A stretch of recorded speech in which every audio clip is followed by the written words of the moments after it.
and they hate. They don't find a weak bone in his body. He's not to be dictated to.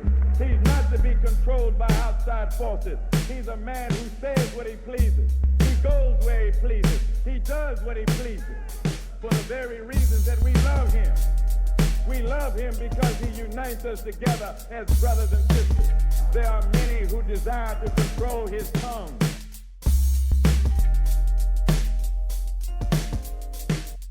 You have heard so much about him. But in a few minutes, you're going to hear from him. Good brothers and sisters, the haters are on the outside. All I feel is wall-to-wall, wrap-around love.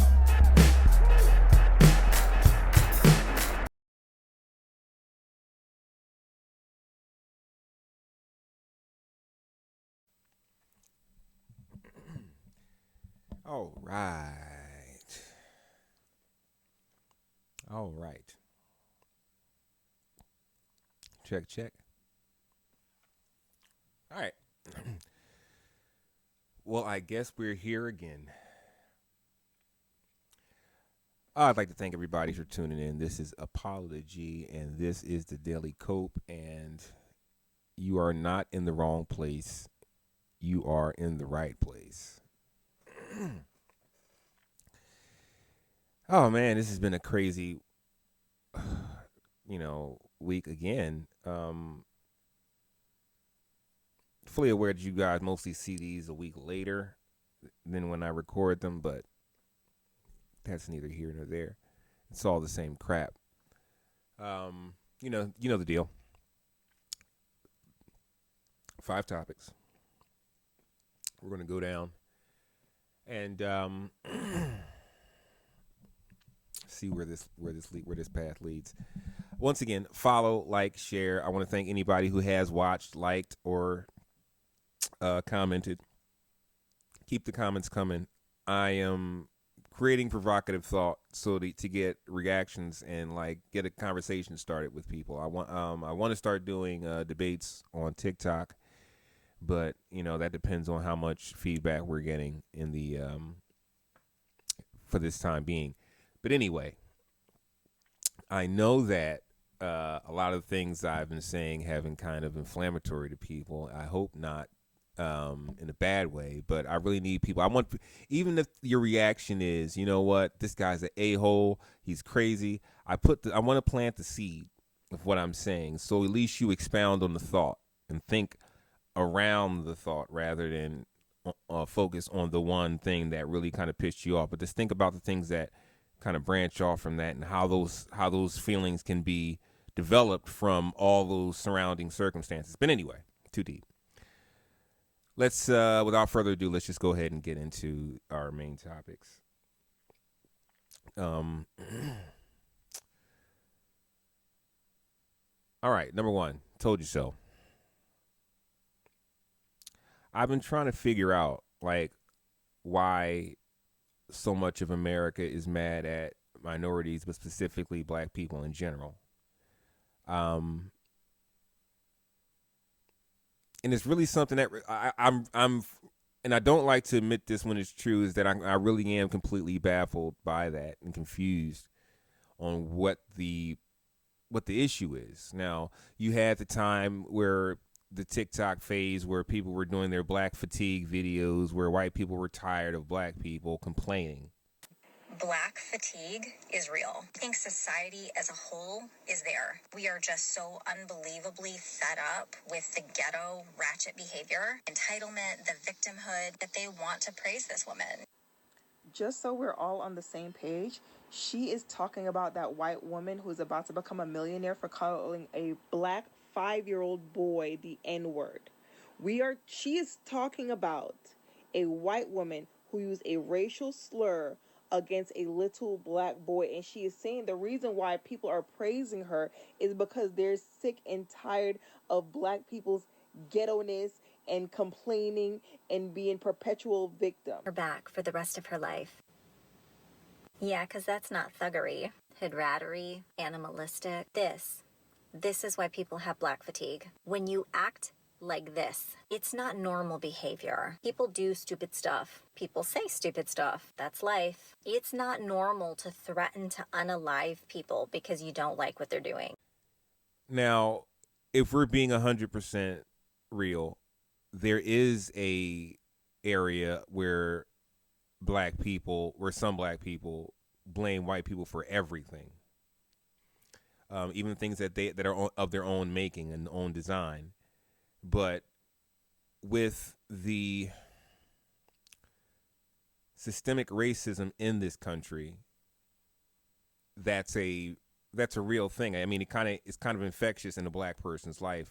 It completely is woven in and out of everything. Even your own self-doubt was stoked by the systemic racism, what you've been taught your whole life by black and white people alike. But I was trying to figure out what really complaining can't be it. It can't be it. When you look at history and you look at what white people have done to black people as a group and what black people have done to white people as a group, if your worst complaint is that you don't like the complaints, you can go F yourself. Really, that's crazy. Then if you are justified in your fatigue, then what the hell do we deserve to be after what you've done to us that's never been written? The wrong has never been written. Explain that to me. But what I think it is I think it's the fact that I told you so. I think that after all these years, when we were told that racism wasn't really real, it wasn't an issue, we were making it up, we were dragging it out, we were playing a race card. After all those years, it is now undeniable that those sentiments had always been there. Even now, with your Trump of your Trump of choice, your president of choice, and Trump, obvious racist, surrounded by people in his cabinet who are obviously racist and elitist. What now? Where is the you know what, you were right. You don't have to say you agree with us, that you could still be your little white supremacist self, but you could at least say, you were right.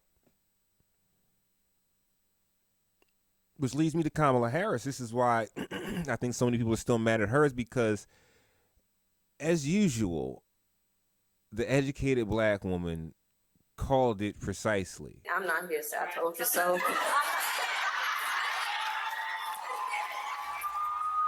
She told you that he was going to go to war with Iran. She told you that he was going to tank the economy. She told you that unemployment was going to rise. She told you he wasn't really going to give you the tax on tips that you think you're getting. And then she said, you know what, but I didn't have that, but I will add that. I will say I'll do that. She said that the war in Gaza would not stop under his control.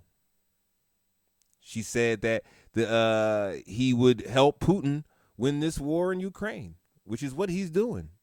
Even if he's doing it by mistake, he's doing it. I told you so.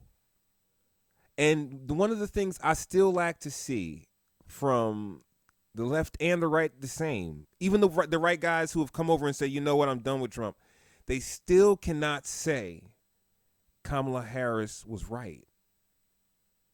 She told you so. Now here's the twist. You will notice as it comes along that they're going to say AOC was right about all of this. They're going to say how she was right, even though she didn't really make any big assumptions. But yeah, it's funny. I told you so.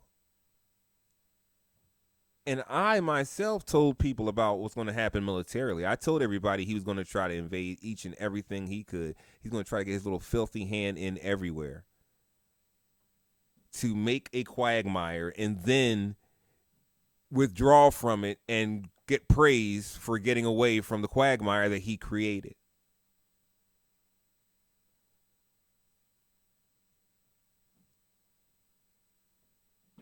I told you so. Kamala told you so. I don't understand what you were thinking during the election. Why all of a sudden did Gaza become such a huge issue? And for those who don't believe it, I would have voted for Biden again over Trump. I would vote for an empty sack over that idiot.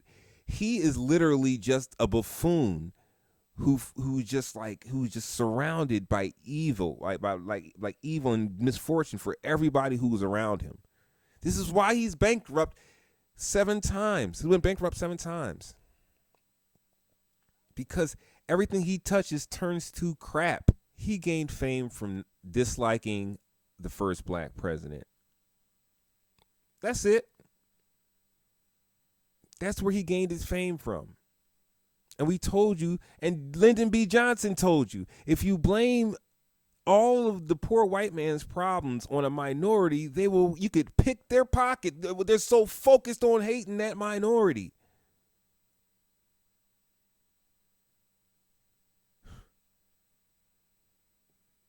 So when history goes back, and luckily, this is the best part about the internet, is that when we go back, we'll have footage of all this. And hopefully we don't continue on this decline of intelligence, and people will be able to look back and say, those guys were idiots. They picked this guy over her. When will you realize that the best candidate is the best candidate? I don't care what package they come in. The Democratic Party is into identity politics now, where it's all about who's electable. And it's funny, who's always electable is always a man. And Mamdani is an anomaly, but it's usually a white male that they want. And the Democratic Party will always have to deal with and bear the cross that they screwed themselves 2 times because they couldn't let a woman be president, and they got the worst man for the job. All right. Once again, I want to thank everybody for tuning in. Like, follow, and share, comment, and we're moving on to our next topic. Name brand. When I was young and I came up, I wanted Nike everything. Until Jordan became a thing, then I wanted Jordan everything. But I will also say I remember, Tommy Hilfiger, Polo, and I don't want to say Perry Ellis. Perry Ellis is kind of, but anyway. But all those names that everyone knows. And I remember my father used to say to me, would Michael Jordan pay to wear your name on his back? And it always made me think. Everything my parents said to me when I was young made me think. I mean, I thought it was silly, of course. It didn't matter. I wasn't Jordan. But it did make me think about the real, you want to pay $150 for a pair of sneakers that you're going to treat like they're dress shoes. You're not even going to wear them at certain places. You're going to make sure that you don't have any fun in them. You don't do anything in them because you don't want to get any scuffs or any marks on them. And that's not the point. The point is the name brand. Is that I was stuck on the name brand, but I do have a sneaker thing. I have a problem. But it's the name brand. The name brand is, I believe, a weapon that keeps small businesses as small businesses and less likely to become corporations. I mean, it's a lot easier now than it was back in the day because of distribution abilities that they have now. But that also makes you vulnerable to Amazon if there's anything that they can possibly steal or duplicate legally, they'll do it. So, but anyway, you can reach more people now. But when I was young, it was I didn't want anything else. I don't care the quality of it. Quality wasn't even a thing. It was just the name brand. The name brand is the quality. Because everyone else wears it. Because everyone else, and no one else has to complain about it. So and everybody else says this is the thing to have, so I got to have it. But what that did was that kept the status quo for years upon years upon years, meaning that all of the name brands were all, for the most part, white companies, with the exception of a few Asian companies like your Sonys and electronics and things like that. But it wasn't like it is now back in the day. Like Sony became a big name, but we were rocking General Electric and what was it, Zenith? I think that was the other company. But anyway, name brands are ways to eliminate the fair market, because you can basically say I have a quality product when you don't have the highest quality in that order, but your name stands for something, and so people expect it to be more quality. But what happened over time was, as the name brand got stronger, the companies had to find that, like, they got to stagnate where they weren't. It wasn't they weren't making money, but they were making the same amount of money. It wasn't going up and up and up and up.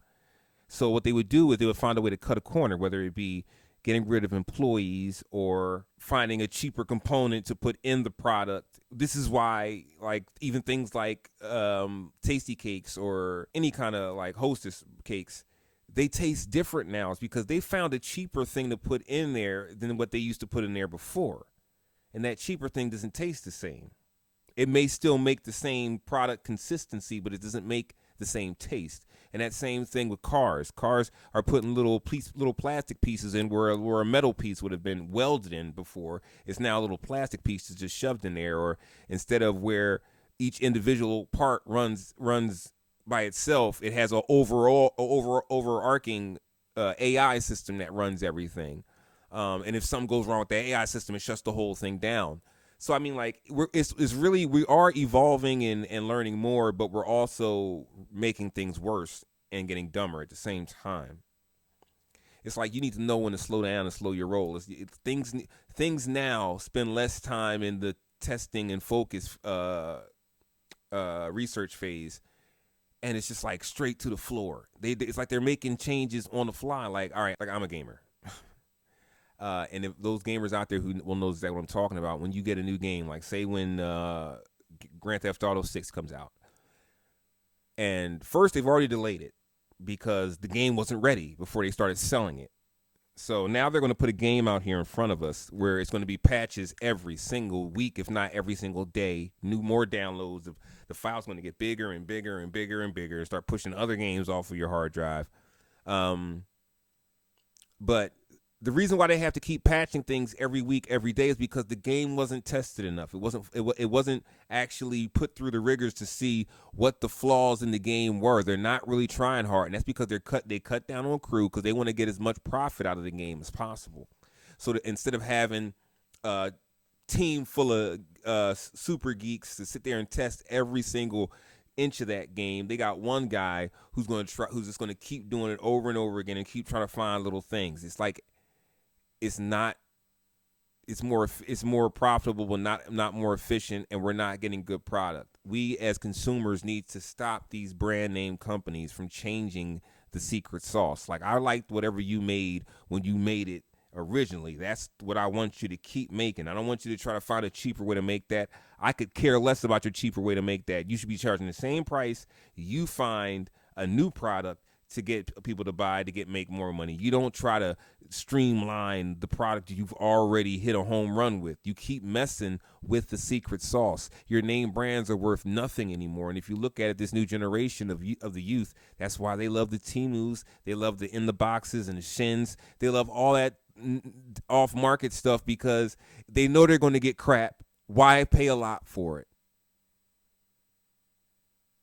And the only people who get some benefit out of these brand names are these rich influencers who just rub it in people's faces. They can afford stuff that doesn't even need to be that expensive, and that allows the price to raise. And I don't understand how this works with our consumer market being so fucking inefficient. We can control this market, but instead we let them tell us what to pay for stuff.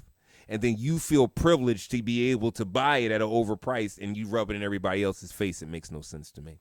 If you want to know what's wrong with our economy, is that we let inflation exist at all. What are we doing as people? Where does inflation help you or me, the average person? Where does the stock market really help you or me, the average person?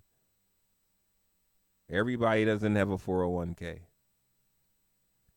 And you wouldn't need one if you weren't getting bilked by these big corporations that are killing it on the stock market and making millions on millions a day while we struggle our whole lives to make that much money, and they're making it off our backs as if we weren't here, they wouldn't be able to make that much money. But I digress. The name brand stuff needs to stop, people. We need to start really investing in smaller companies, more individual artists and creators and builders and designers, content creators, small time content creators, all of that. We need to fall back off of the stuff that they've been forcing down our throats. Because if it was that good, they wouldn't have to show us commercials of this stuff all day. They wouldn't have to force those commercials on us. Put a little time in and go and find what you really want, and for cheap. And now for a bit of a dark turn to this show, and that's all right. I've said this before. I'm sure if you've watched me before, you've heard me say this, that I grew up as like the all-American dude. Like, I loved Hulk Hogan. I loved apple pie. I wanted to be in the military. I loved everything that had to do with America. I was so into the Olympics. Like, I cheered more than anybody could ever imagine for American athletes. And to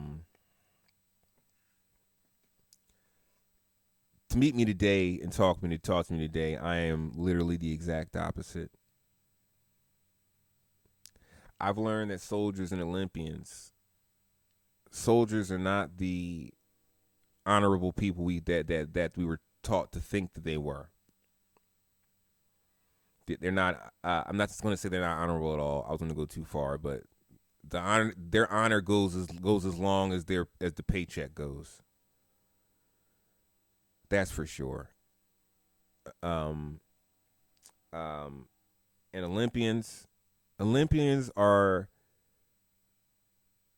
for the 90th percentile, the white privileged children who were fortunate enough to be able to practice a seemingly insignificant sport or feat every single day, but only because of their proximity to the sport or them growing up wealthy and going to a school that has all of this stuff, or living in an area that has all of these things, like figure skating and speed skating and luge. How many people besides the Jamaican bobsled team became luge Olympians that didn't come from money, or at least the upper middle class? Come on. I looked at them almost similar because they all stood for something. They all were a representation of us, of Americans, soldiers and Olympians alike. But when I was in the military, when I met up more people that were in the military, and I saw how they behaved and heard stories about things, especially that they did outside of this country, and the example that they set for us as Americans, I was disgusted. I was completely disgusted, and even more disgusted when my outrage was not shared by a lot of other people who I knew. And it's really a stomach-turning thing to me go from being gung-ho, believing that, soldiers are heroes and soldiers are like I looked at them like knights. You know what I mean? Like knights in shining armor, like the knights from the Renaissance times. Like, they had a code they lived by. They don't live by a code. Let me tell people now, they don't. And the Olympians were supposed to stand for something, political statements. I remember the Black Panthers that put their hands up and had to get their medals back just for making a political statement about injustice. I remember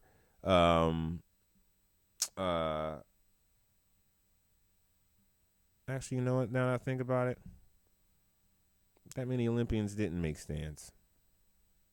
Once again, but they're privileged people. All of the Olympians, they're not the poorest of the poor. They're maybe the boxers. A lot of times the boxers and shit like that, or wrestlers maybe, but not even really that. Most wrestlers come from money, or at least upper middle class.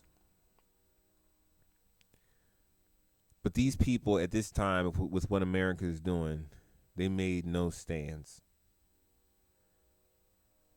They didn't refuse to represent that flag. These soldiers didn't refuse to occupy D.C., to Chicago and California. You stand for nothing, and I have to pay you. I have to pay you Olympians trips to Italy. And then the hockey team acts as if the women's hockey team is lesser than them. I don't think that has anything to do with them having a black star on the team, though, do you? I don't. Yeah, no, probably not.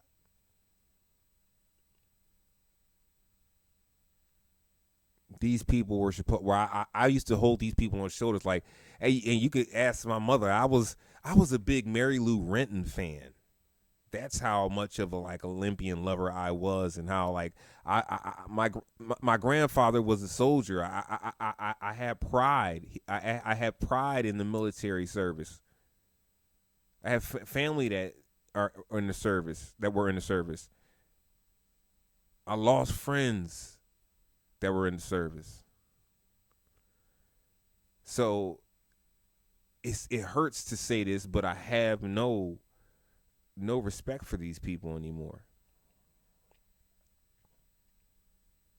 I feel like this is the time that you make a stand, is when you see fascism on the doorstep. And regardless of what you say, this looks just like Berlin, and they did the same thing. We're going to have the Olympics here as well, and I want to see who's going to make a stand then against what's going on in this country.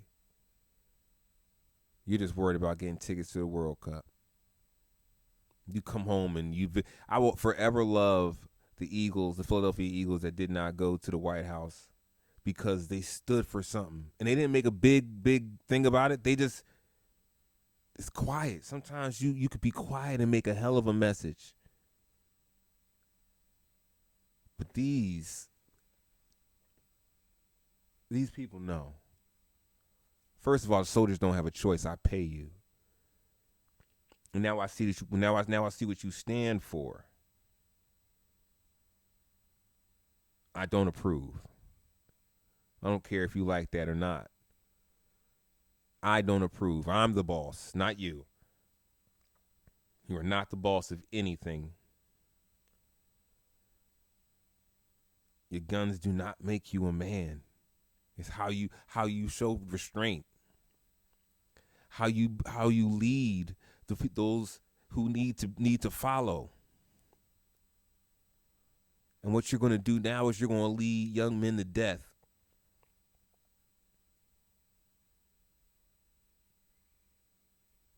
You're going to lead young men to death for your glory. And what glory will there be? What glory will there be? You've already killed women and children. As far as I'm concerned, you're scum. You are the lowest of the low. You're not a man to me.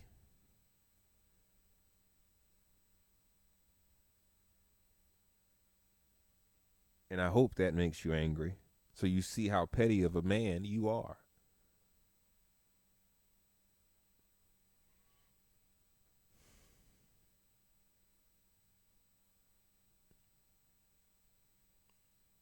But with that said, I will never root for the United States again in the Olympics, warfare, anywhere.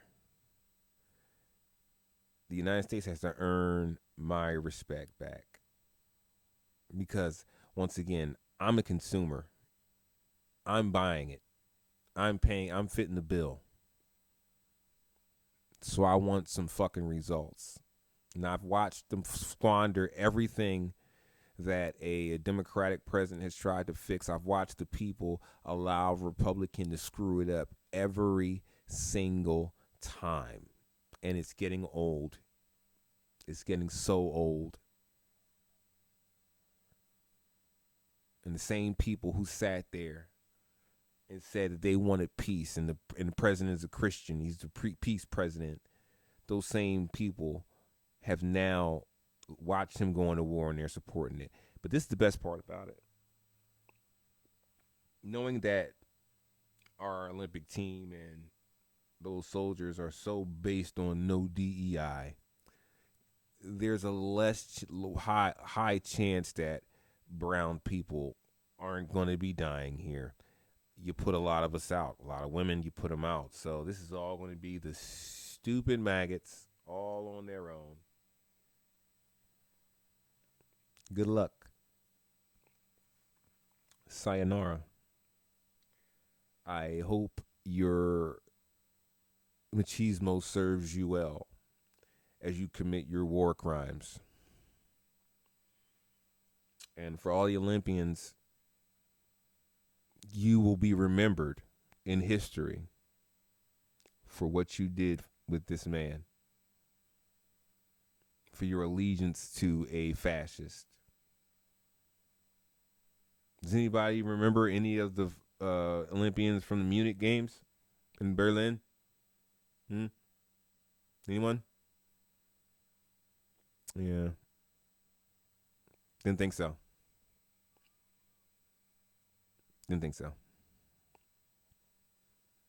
Thank you for listening, everybody. And once again, like, follow, and share as we move on to the next topic.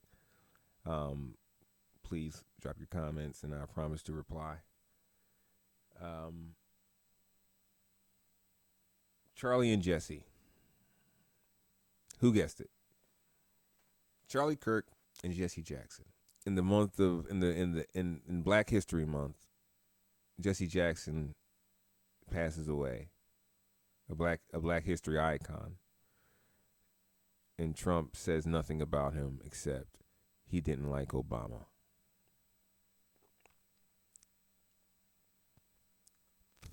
No Medal of Freedom or honor.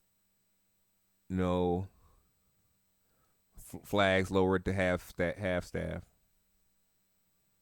No monument suggested or no national holiday or none of that. A man who was given his whole career. Even Trump used him to say, "Oh yeah, I don't hate black people. I was working with Jesse Jackson back in the day when I had to pay money towards his campaign to make it look like I wasn't racist because I had cases going on saying I was racist." Nothing for Jesse. But around this country, all over, they're voting to commemorate and immortalize Charlie Kirk.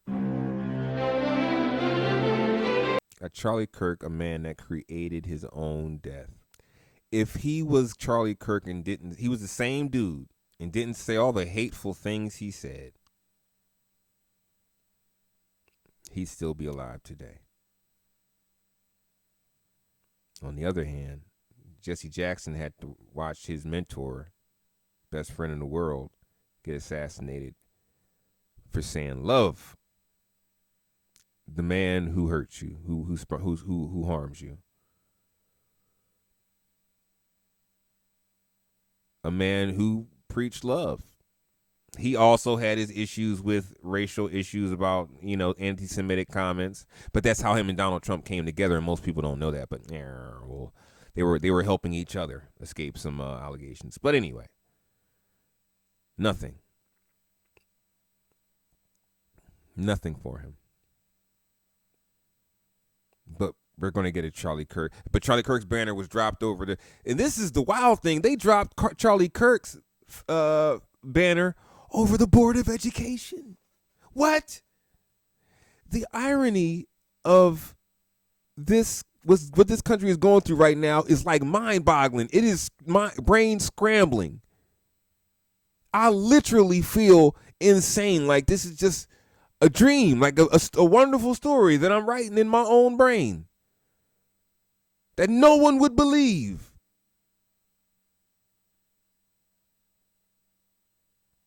Everyone is just living their lives on trying to get under someone else's skin, trying to burn someone else, trying to expose someone else, or what's the words they use online?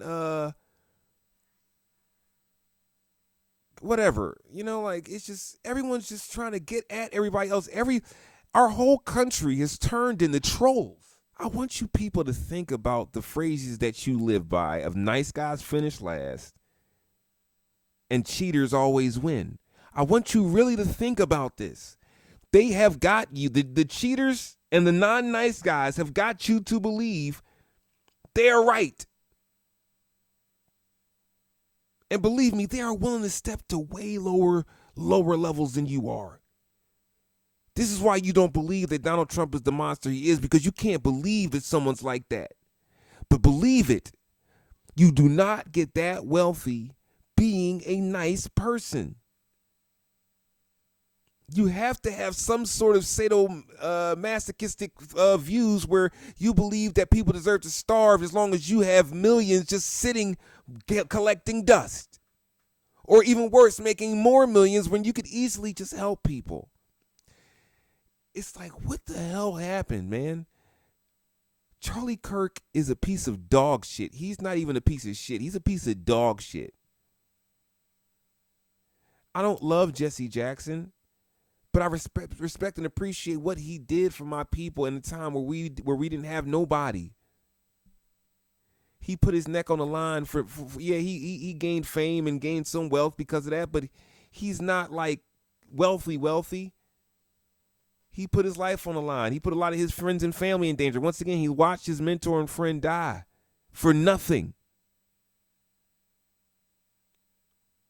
And still, rather than go crazy and go John Brown with it, he still kept the message of peace. And that takes a lot, man. Those are the things that deserve praise. Right? Those are the things that deserve to give recognition.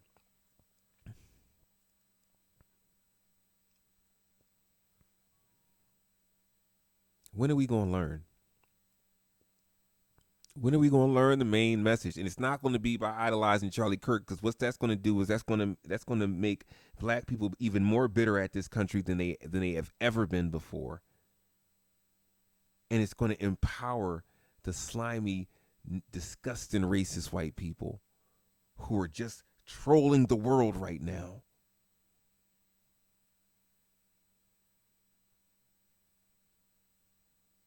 I'm telling you, people, if you become aware of what I'm saying right now, you better pay attention, and y'all better make sure that to God they do not put up no more Charlie Kirk statues.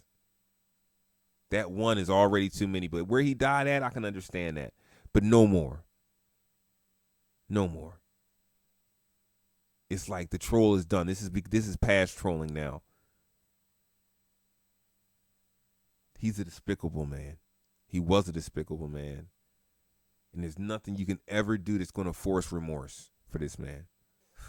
Those two kind of brought me down, so we're going to try to bring it back up with the last topic, which is good. And I want to thank everybody for tuning in once again. This has been the Daily Cope. Like, follow, share, comment. Please make sure that you engage. This is not for me to get rich. This is to build a community of people who are really being open about our political situation and how to correct our political situation. And with that said, we're going to go into the last topic. Now, this is a topic that I thought to do because I realized I was watching a skit, and I don't know if you guys have noticed on some of my other stuff, I've been using like little excerpts from it, but I watched a skit that my nephew told me about. Where I think I can't remember the name of it. Passing Notes, and it's basically there's kids getting caught in class passing notes, and like they're really disrespectful to the teachers, but the people playing the teachers don't know what's in the letters.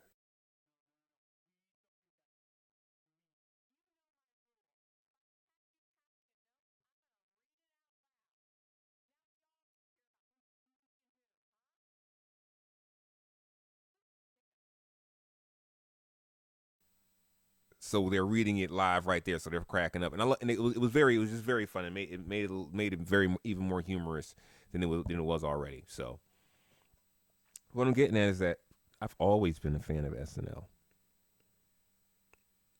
and this is key to what this show is about, is because when I've always been into politics as well. And I mean, you can ask anyone. I mean, like, seriously. Like, I remember when Bush Sr. was running. I remember the Iran-Contra situation. I remember the case with the Oliver North trials. I remember all of that. I remember the Newt Gingrich and Dole trying to basically get Clinton impeached and removed. And then it turned out that Newt Gingrich was also cheating on his wife. Like, it was. I remember all of these things. I remember the things they pushed for. I remember when Hillary was pushing for universal health care and Bernie was alongside her. I remember when Bush tried to sell the Iraq War, and also tried to sell how the mission was accomplished after in the Iraq War, which is obviously not true, and how he's pushed us into Afghanistan, and everybody just forgets we just went war. We just started a whole bunch of wars to keep these warmongers happy for the years that Obama was in office, and they could still kind of control him with just bringing down diplomacy with these other countries, but and that's your shadow government. But anyway. But SNL started that. Now, I remember watching SNL back when my mother used to watch it, and it was, what's her name? Why am I blanking on her name? But Jane Curtin and what is her name? The girl with the black. The name he's looking for is Belushi and Gilda Radner, Chevy Chase and Bill Murray. And Dan Aykroyd. I remember all of that. Like, I remember watching it back when I was young, and also grew up watching all their movies. Like, I saw Meatballs, the Blues Brothers, the Coneheads, all that.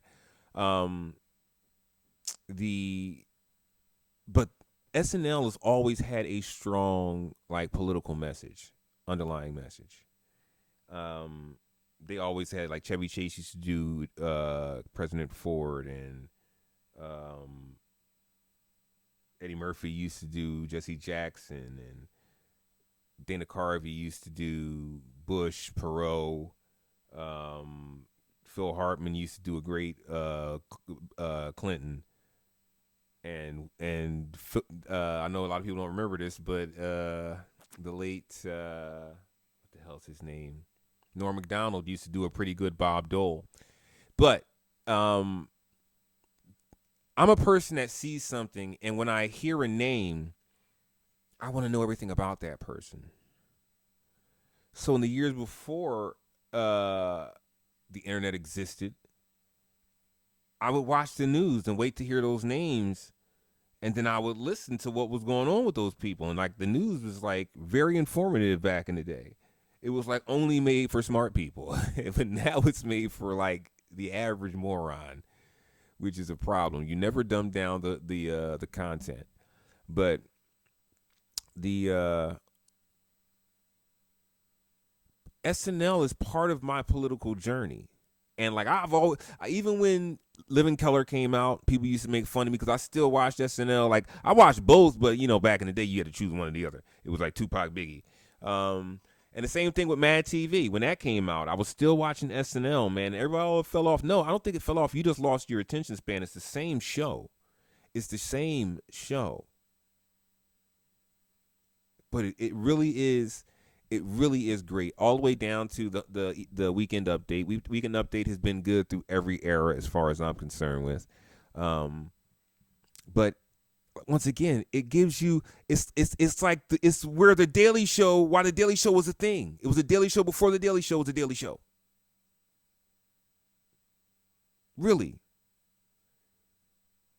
And now, if you look at the Daily Show is one of the most informative shows there is. It's crazy. But you gotta, you want to get your bad news with some sugar. So that's why the Daily Show was so big. But anyway, SNL kind of formed my humor. It formed my awareness politically.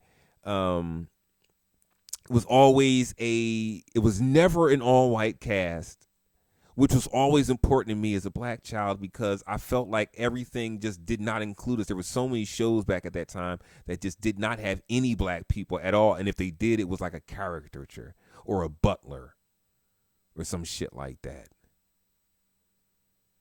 And you people may not understand what that does to your brain, but someone who thinks like me, who's as analytic as I was as a child, I saw that and I would wonder why. It's fake. It's not even real. TV is not real. So why can't you even fathom a black president or a black lead or a black superhero?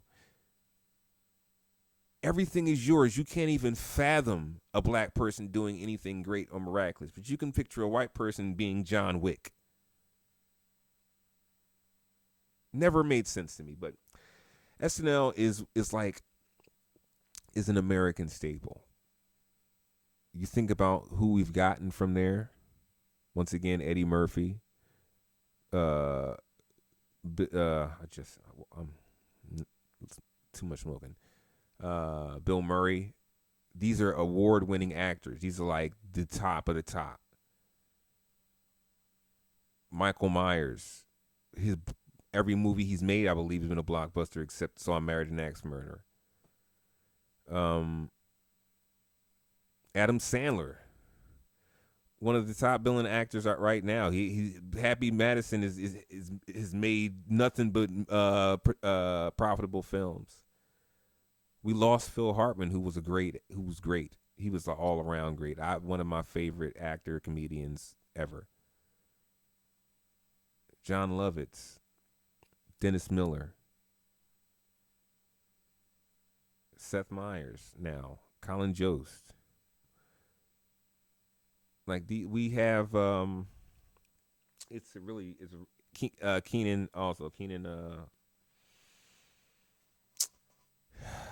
Thompson.